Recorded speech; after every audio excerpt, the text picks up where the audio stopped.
خبر مستقیما روی موج رادیوی موجیر میشنوید. امروز 18 فوریه 2020 سال است.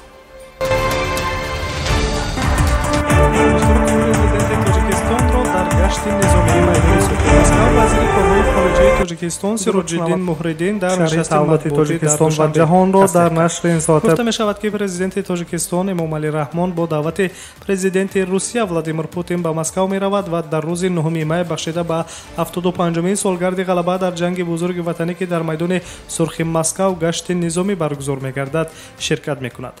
در نظر است که در برابر شرکت پرزیدنت روسیه و تاجیکستان همچنین پرزیدنت‌های دیگر کشورهای سابق اتحادیه شوروی نیز در گشت نظامی مسکو شرکت ورزند. پیشتر نیز خبرها پخش شده بود که در گشت‌های نظامی امسال بخشیده به 75مین سالگرد غلبه در جنگ بزرگ وطنی در شهرهای مسکو و یکاترینبورگ روسیه نظامیان تاجیک نیز قدم خواهند زد.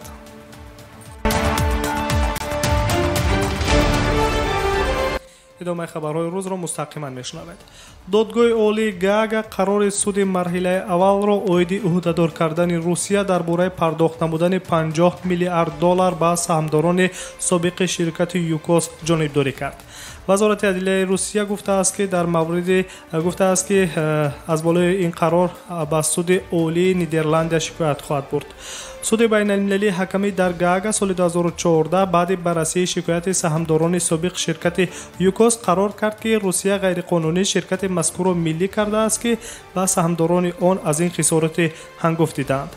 برای ستانیدن جبران سهامداران یوکوس به دادگاه‌های ایالات متحده آمریکا، بریتانیای کبیر، آلمان و دیگر کشورهای اروپایی با درخواست حبس اموال حکومت روسیه در خارج مراجعت کردند.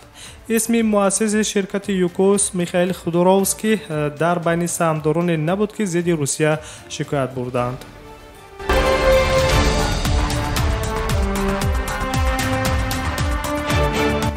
در بدن یک شهروند قرقیزستان که در کشتی دیامون پرنسس در حالت کرانتین قرار دارد نشانه‌های کرونا ویروس آشکار گردیده است. خبر می‌دهد سپوتنیک قرقیزستان. گفته می‌شود که سفارت قرقیزستان در ژاپن با شهروند خود تماس دائمی دارد. در عین زمان وضع سلامتی او معتدل گفته می‌شود.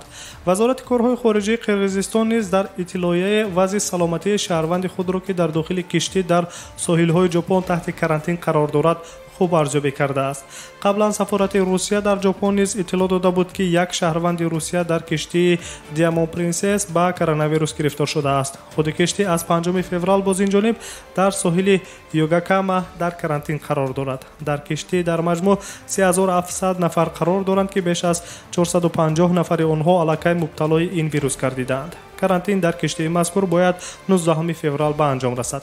کشورهای کانادا، کره جنوبی، استرالیا، یونان، ایتالیا و چین قبلا گفته بودند که آماده‌اند از داخل کشتی شهروندان خود را به وطنشان برگردانند.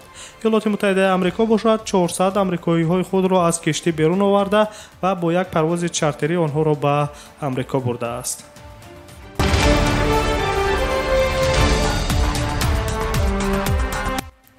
مسئولان وزارت کارهای خارجه تاجیکستان گفتند که سخنان سردار ریاست کارهای داخلی ولایت سوخت گنرال عبدالله نوجوانوف اندیشه شخصی اوست و موقع جمهوری را انعکاس نمی‌کند.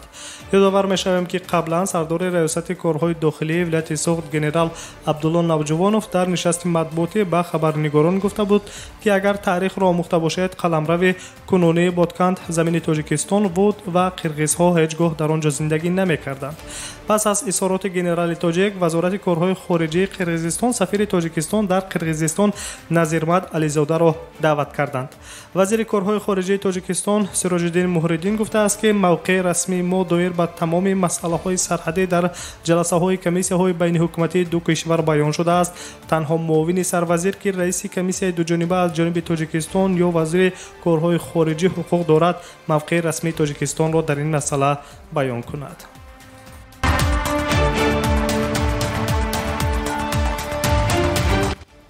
شرح خبرهای روز را مستقیما میشنوید. وزیر کارهای خارجه ترکیه مولود چاوشاغلو گفته است که روزهای نزدیک ملاقات پرزیدنت های روسیه و ترکیه ولادیمیر پوتین و رجب طیب اردوغان امکان پذیر است که در آن وضع امروزه در ادلیب سوریه بررسی خواهد شد.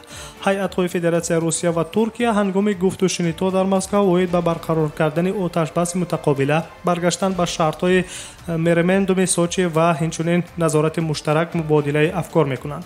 Агар дар гуфтушунидҳо дар Москав ягон натиҷае ба даст наояд, пас музокирот дар сатҳи президентӣ дар рӯзҳои наздик баргузор мешавад. хабар медиҳад ТАСС. даргириҳо дар вилояти Идлиби кишвари Сурия таи чанд вақт боз инҷониб авҷ гирифтааст. Туркия аз Сурия даъват кардааст ки амалиётро дар Идлиб алайҳи ҷангиён қатъ кунад. Москав бошад бо пуштибонӣ аз нерӯҳои низомии ҳукумати Сурия гуфтааст ки артиши Сурия дар Идлиб бо террористон ҳамла мекунад, на ба мардуми мулкию осоишта. Русия дар ин зимн таъкид мекунад ки ҷараёни сиёсии кишвари Сурияро дастгирӣ мекунад ва пайваста аз гурӯҳҳои мусаллаҳи дар Идлиб ҷойгиршуда барои оташбас ва музокирот даъват мекунад.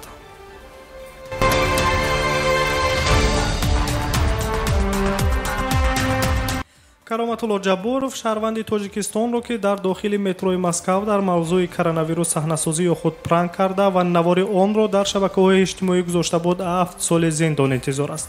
Дар ин бора хабаргузории ТАСС аз қавли вакили дифои ӯ Роман Шахматов хабар медиҳад. гуфта мешавад ки айб дар нисбати кароматулло ҷабборов аз қисми 1 моддаи 213 кодекси ҷиноятии Федератсияи Русия ба қисми 2 ҳамин модда иваз карда шудааст ки ин модда то 7 соли зиндонро пешбинӣ мекунад. қаблан додгоҳи ноҳияи Чермушинскии шаҳри Москав шаҳрванди Тоҷикистон Кароматулло Ҷабборовро барои 1 моҳ ба ҳабси пешакӣ гирифта буд. Боздошти ӯ 8 феврал сурат гирифтааст. дар аввал муфаттиши парванда Кароматулло Ҷабборовро бо гирифтани кафолатнома аз боздошт раҳо мекунад, аммо худи ҳамон рӯз маълум мешавад ки Кароматулло Ҷабборов дар он суруғае ки дар навиштани баёноташ ишора кардааст умуман зиндагӣ намекунад. аз ҳамин хотир тафтишот ба хулосае омадааст ки ӯро ба ҳабси пешакӣ гиранд. ҳоло бошад тафтиш дар нисбати Кароматулло Ҷабборов ба анҷом нарасидааст.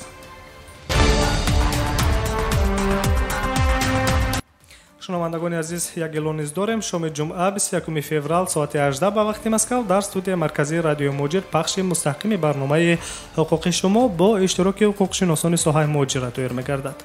шумо метавонед саволҳои худро вобаста ба ҳолати гирифтани манзили иқоматӣ будубош дар қаламрави Федератсияи Русия ва расмият дарораи ҳуҷҷатҳо тибқи талаботи қонунгузории меҳнат ба кор даромадан ва аз кор хориҷ гаштан, гирифтани музди меҳнат аз корфармо ва ё кордиҳанда, ҳимояи худ дар мақомоти судӣ, муносибат бо пулис ҳангоми вохӯрдан ва ё муроҷиат ва гузаштани хатти сарҳади давлатӣ ба радиои Муҷир тариқи SMS паёмак дар шабакаҳои иҷтимоии Facebook, Instagram, Имо, ВКонтакте ва ё дар WhatsApp бо шумораи 8965 151 014 8967 111 5646 суоли худро бифиристед ва ё дар ҷараёни барнома ки бо пахши мустақим доир мегардад санг зада ба суолҳои худ ҷавобҳои мушаххас гиред. фаромӯш насозед, пахши мустақими барномаи ҳуқуқи шумо шоми ҷумъа 21 феврал соати 18 ба вақти Москав доир мегардад. нашри ин соатаи хабарҳои рӯзро мустақиман рӯи мавҷи радиои Муҷир шунидед. барномаҳои дигари мо идома дорад.